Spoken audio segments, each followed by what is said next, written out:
How y'all doing? This is Robert Goodman from Positive Strokes. I'm not from Positive Strokes. I'm from Positive Strokes.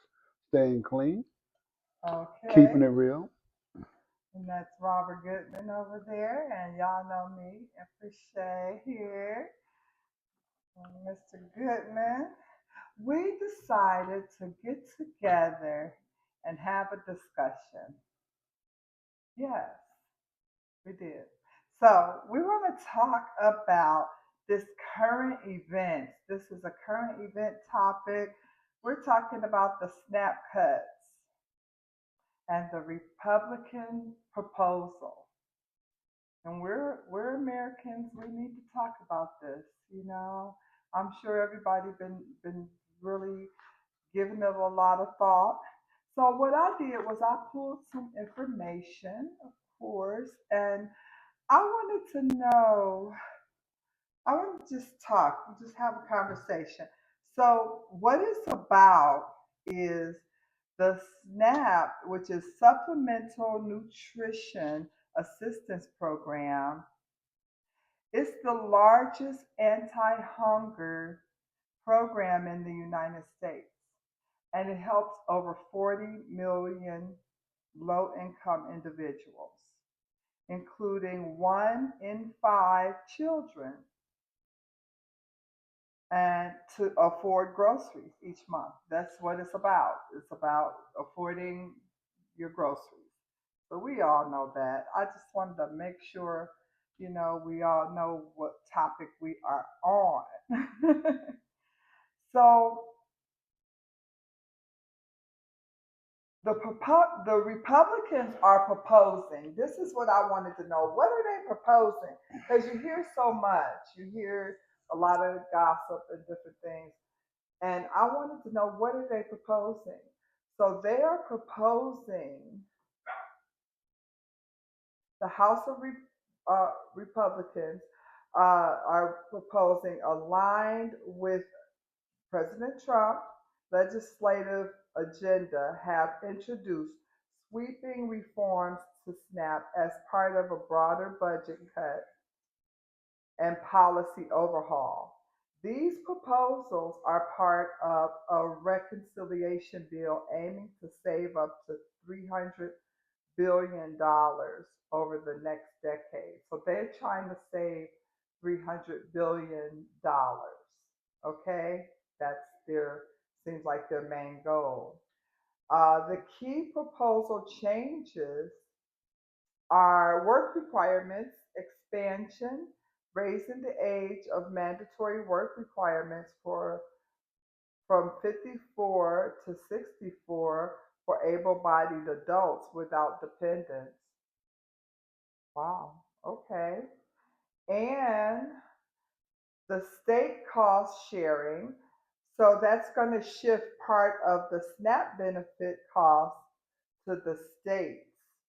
No longer going to be all federal. It's going to be state costs as well, especially those with high payment error rates. This could lead to state cutting benefits independently. So, yeah. So it sounds like, let me go through the rest of them. Then we're going to backtrack there. Then it's a thrifty food plan restriction. So it's blocking future updates to Thrifty Food Plan, TFP, which determines benefit amounts. This could prevent increases in monthly SNAP benefits even if food cost rises. So that means that you won't get an increase even if the food cost goes up, which usually they would do yearly increases with the cost of living and things like that. But now they're saying that with this bill, they want to not do that.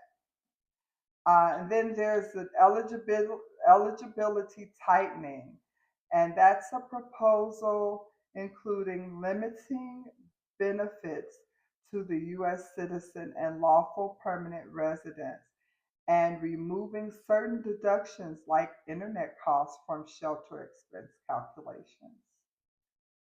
So internet is no longer going to be mandatory or something that you really need, which it is kind of something that you need these days. And then program cuts, eliminating programs like National Education and Obesity Prevention Program for SNAP participants. So they want to eliminate the National Education and Obesity Prevention Program. What are they going to do with, what are they going to include? Hmm. So let's talk about that. Let's talk about those things first. And there's some things about why it matters. So they're saying why this matters is that these changes could reduce or eliminate food assistance for millions of Americans. And that's the concern. Everyone's concerned that there's going to be millions of very hungry people starving out here, and they're anticipating that it could get really ugly. And then also increase food insecurity, especially amongst children or older adults, veterans, and people in with low wage jobs. So they're going to feel very much depleted. They're going to feel like food is scarce, and they don't know when they're going to get their next meal and type thing like that. And undetermined SNAP proven benefits in improving health, education, and economic outcomes. So it's pretty much saying that it's undetermined that you would receive benefits. And it's going to be a lot harder it sounds like it's going to be a lot more difficult. And it's going to, by not having those benefits, it won't help with the health and education and economic outcomes of the country. And this is something really, really serious, actually, because you know, it's almost as if, I don't know. What do you think, Robert? I gave you the this is what it's all about. So you tell me what your take on it is. Well, what I found out was 42 million people that connect food, they get snaps, Mm-hmm. food stamps, get assistance. Mm-hmm. If you think back, when it first started, it was supposed to help people Right. with their income. But in the United States, the cost of living is so high that there's millions of people living in a poverty level. Below poverty. They're Most. living in the poverty level. They're Yeah. living in it. They're in Yeah. it. Yeah. And the sad thing is, they're not said the government is not setting anything to help people come out of poverty, to get a job. They haven't lowered the income of housing. They haven't lowered the cost of food. Everything is going up, but they're getting the same amount. They can barely pay their rent. They can barely keep electricity. Now you're saying, okay, now we're going to cut all this. They don't need Wi-Fi. Everything is going to be done on a computer system, on your phone. You're going to need Wi-Fi. You're going to need a phone. How are you going to pay for a phone to get your business done? So now you're saying we're going to cut this so they won't have no access to the programs. Yeah. They're not really looking at the problem. They've been putting a band-aid on it for years, but they never really address the problems. The rich are getting richer and the poor are getting poorer. This country was founded on Like the poor people 20s. and working people. So this is the life. This is what we have. You have the Democrats say one thing. They want what they want done. The Republicans and Trump want what they want done.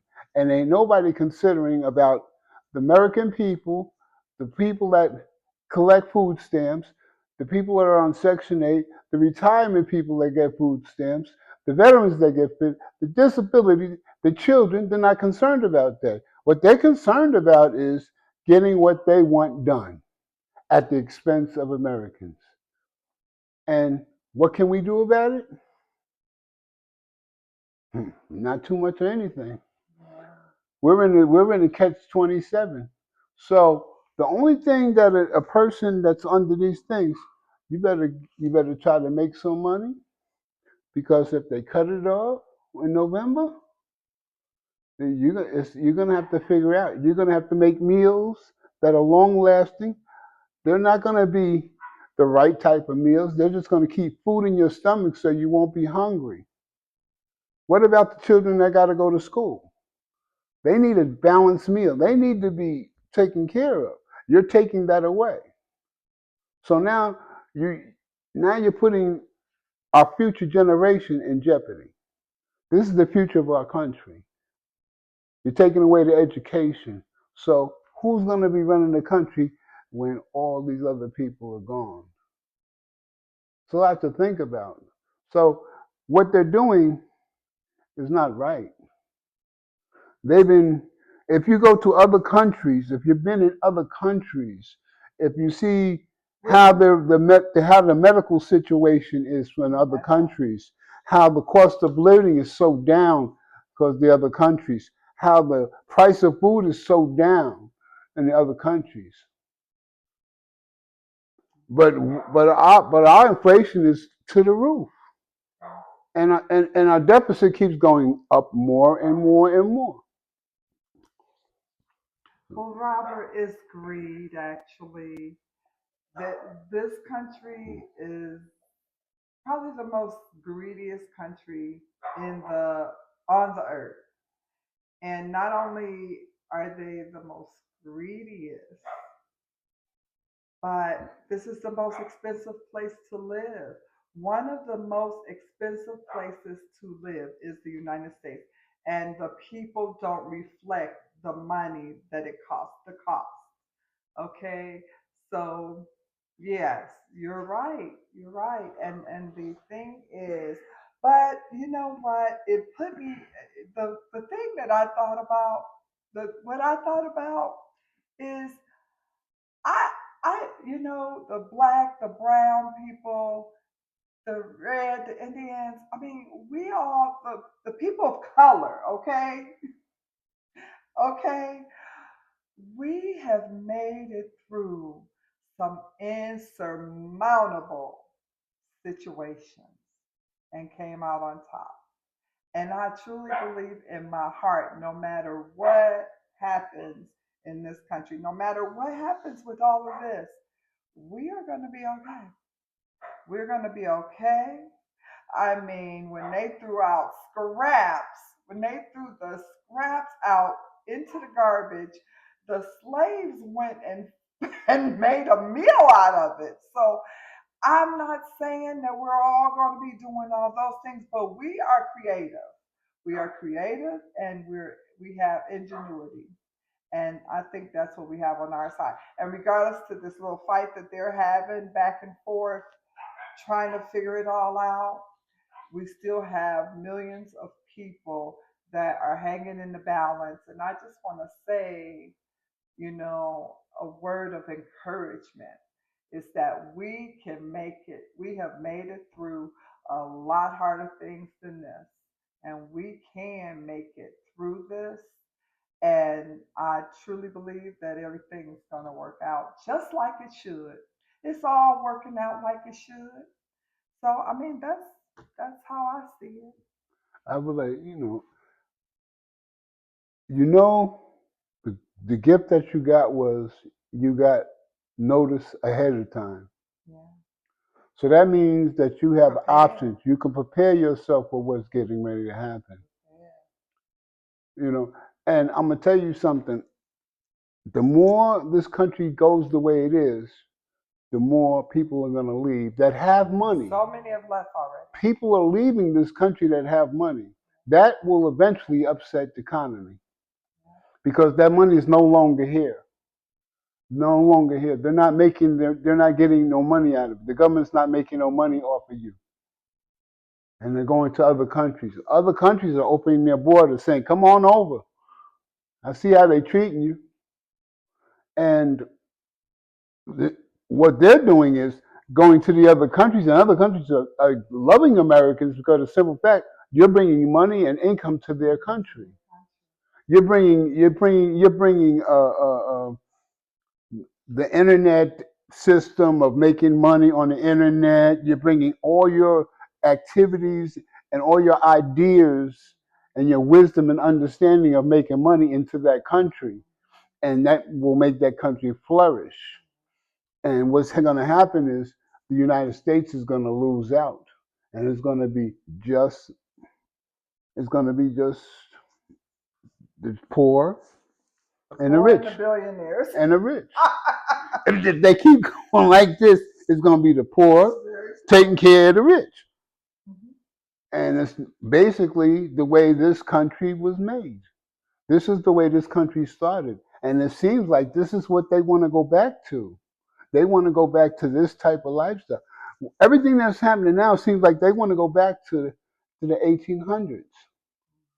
They're not trying to grow. They're not trying to prosper as a group.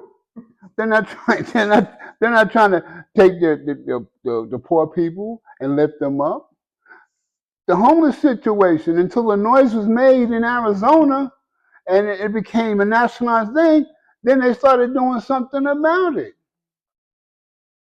But they wasn't concerned about doing anything about it. They wanted to hide it. I was homeless in California. I lived on Skid Row. I know police would wake us up 7 o'clock in the morning. It's time to get up. Pack your cardboard condominium and move on. And then you come back down later on at day, and at night you build your condominium, and that's where you sleep down. It was a vast city, basically. But what I'm trying to say is, instead of we facing our problems as a country and standing up and owning up to our problems and doing the right thing, instead of always finding an excuse. Well, we're going to take this away from, we're going to take this from the poor because we've been giving it to them for so long. But you created the problem, and you're going to take it away from them. But you're not. But the rich is still eating steak, lobster, and if they lose some money, they still eating steak and lobster. They don't lose nothing but some money, but they still have the same lifestyle that they have. But they are so obsessed about their power and money that this is the life that we have in the United States. Everything's about a band-aid. If you want to enjoy yourself, drink, do drugs, don't get caught. In the entertainment business, they don't say nothing about all the drugs that be going on and all the activity until somebody says something about it and makes some noise. And then the famous funny thing is about this been going on for centuries, and then all of a sudden we don't like that person, so we're gonna put their business out on the street what they've been doing. You knew they've been doing it from the jump street, but you didn't do nothing about it. But now you want to do something, or you want to discredit them, you want to blow them out the water. Why you didn't stop them in the beginning? Because because you was profiting off the situation. You was making money off the situation. That's why you didn't do nothing about it. That's why things are not done in this country. If you want legal, if you go to court, you got a public defender. This person got over 100 cases. How is he going to represent you the right way? But if you got money, oh, you can get out of just about anything. But this is the system. This is the system we live It's true. It's true. It's hard. It's true. But I still have to look on the lighter side of it and say that nothing happens unless it's a reason. And there's a reason and a season for everything. And I just want everybody to know, don't panic. Don't panic. You got this. We have made it through much worse. And we can make it through this. We can make it through this. Um, I ran some of the roughest, roughest. I'm talking about the dirty 30s on 30th and Central. I ran some of the roughest projects ever. And one thing that it gave me was a deeper admonition for my people because I'm telling you, we we will get down and we will do what we need to do. Period. Period. So ain't nobody telling nobody to go out there looting and doing nothing foolish, but it's the creativity that's in us that so amazes me. It was so creative, just create, you know. So I tell you, I really believe everything's gonna work out okay. I do, even though they're with the foolishness. And as I watch it, I can't hardly watch TV. Really, I really can't because it's too much. It just bombards you, and it's a lot of fear mongering. They want everybody to be shaking in their boots and so afraid. But it's not about fear.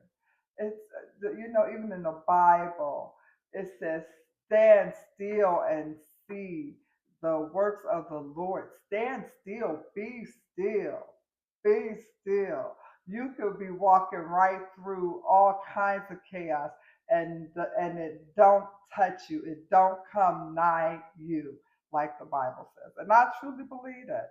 I truly believe that. No, nobody can do anything to you unless God allows it. Period. Period. I talk about recovery. I have my channels and my pages and stuff. And in recovery, I say do the next right thing. So just like this situation, you do the next right thing. The next right thing would be, okay, now we gotta make different types of meals. The next right thing is Big pot of we beans. we gotta now we gotta figure out how we can get some extra money so we can face November. And these is what we have to do. This is the way we gotta think. We gotta think smart, not stupid, because the stupid way is to go and steal, go and rob, go out here and act crazy. See, and that's what they want you to do. That's what they want you to do. They want you to lose your mind and go out here and act crazy and say because they done took the food stamps and your family's hungry. And and all they're gonna say is y'all acting like animals out here.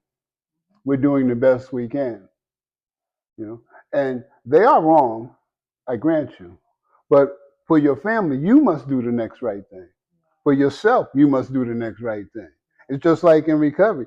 I have to do the next right thing if I want to stay clean and sober. And if I do not do what I'm supposed to do to stay clean and sober, I'm going to pick up. And if I pick up, then there goes my life. Everything that I built up to that point is going to be gone. Everything that I saved is going to be gone. Everything that I buy, I'm going to sell because I want some dope. Everything is going to disappear. My wife's going to disappear. Everything's going to disappear. Everything is going to be gone. So it doesn't make good sense to do anything but the next right thing. So take care of your family, do what you need to do, and make some noise. Like Martin Luther King made noise, make some noise. Make some verbal noise. Spread the word. And funny thing is, Peaceful protest. Peaceful protest. and the funny thing is, friends that you know that are in the same boat, get together, figure it out together, get you a coalition, put your money together, get food, make meals together if you have to, or do whatever you need to do, but do it in the right way. In slavery time, that's what they did. Slaves stuck together. We all understood that we was under this type of environment, but we all worked together to keep each other as safe as we possibly can. And that's what we have to do today. Exactly. Exactly. And I don't want to.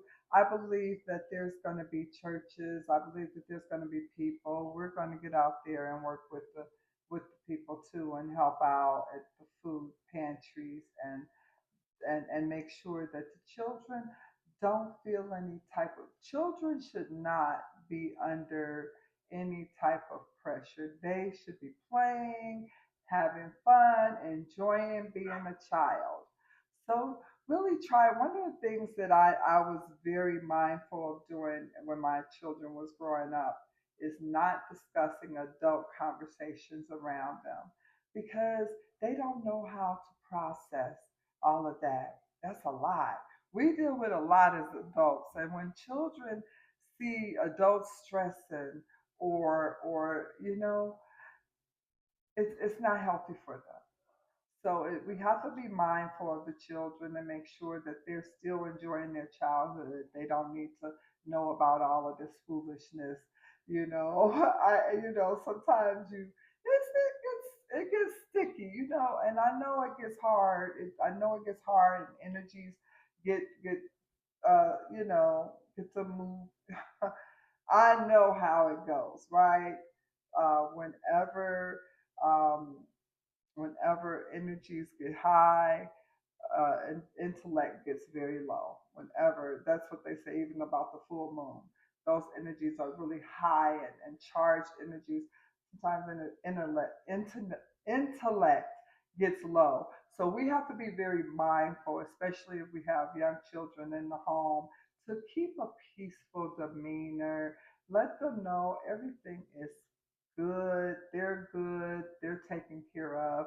You just have to do those type of things because if you don't, they'll just be so they don't know how to process all of the things that we have to deal with. Like we as adults, we kind of know where to put it.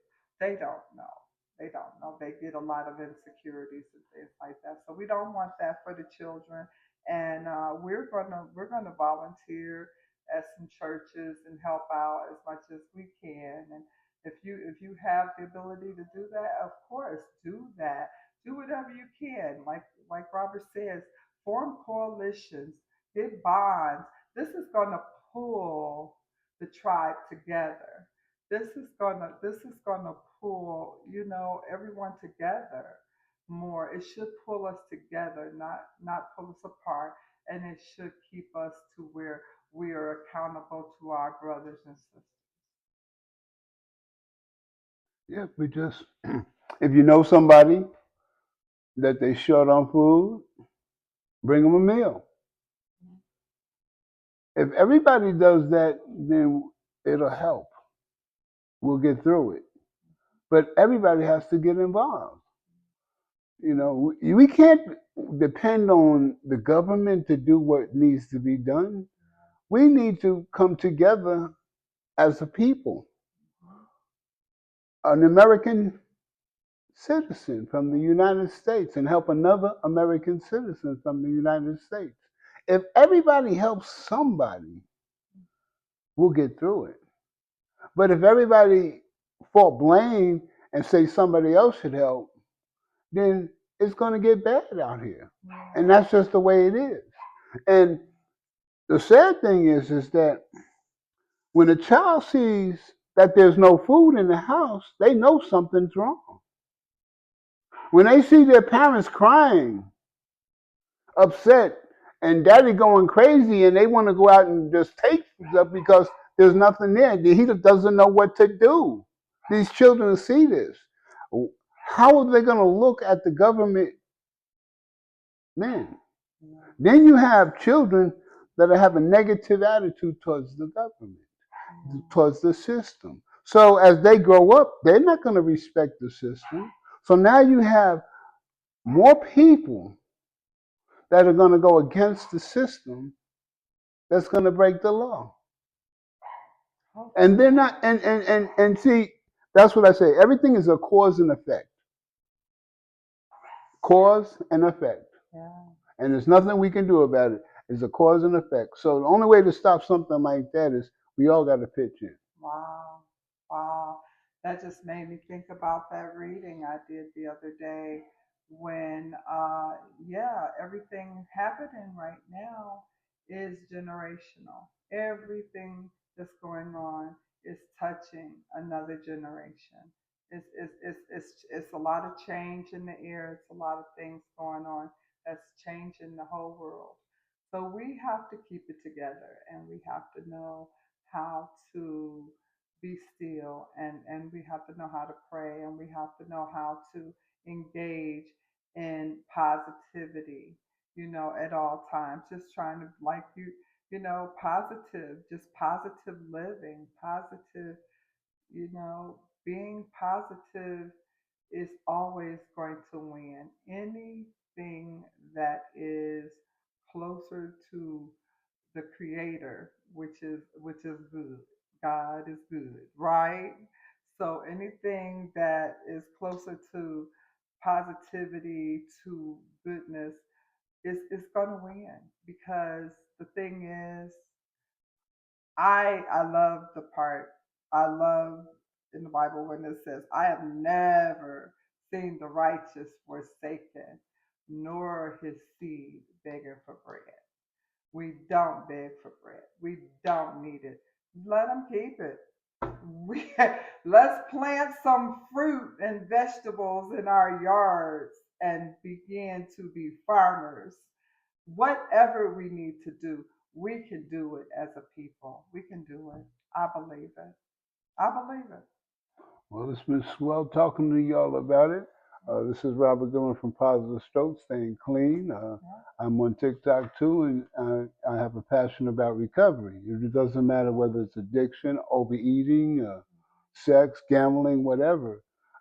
There's steps that you can follow to live your best life and not suffer, Right. not destroy yourself. Because, see, I lived in addiction for 40 years, see, and I have nobody to blame but myself because my mind caused me to live in a certain way because I was clouded with the drugs and alcohol. So I lived in my own world. See, in our addiction, we live in our own world, outside the real world. So being in recovery, we want to detach us from being outside the world and live in the real world, living life on life's terms. So get with me. Right. Yeah. And your channel is Positive Strokes, Staying clean staying clean. on YouTube, and I got another channel, short videos about recovery. You find Positive Stroke Staying Clean, you'll find the other one. And I'm on TikTok and Facebook too. Do your research. Do your research. If you're about recovery, do your research. It's up to you because only you know how to live your best life. Yeah. And I have healing energies with Empress Shey. And also I just started a new channel, Daily Align and Evolve. And the Daily Align and Evolve is my talk show. So this is Daily Align and Evolve. Thank you for being with us on our first episode. And I just thought that this was so important to talk about because so many people are talking about it and so many people are really fearing it. And I'm saying it's nothing to fear. Nothing to fear. We're going to make it through this. I Don't totally believe it. don't lose your head. You know? I was in the service, and I've been in some very crazy situations. And one thing it is not to lose your head, to pay attention to everything around you, make the best decision out of the bad situation that you're in. Accept that you've done your best. Pat yourself on the back because you're going to have to keep yourself from feeling overwhelmed about the situation. You got to understand that you can only do what you can do. You're not a miracle worker. So if you stay focused like that, you'll be okay. Okay. Well, thank you for joining us, and you have a wonderful day. And remember, like I always say, be gentle with yourself because life is about the journey, not the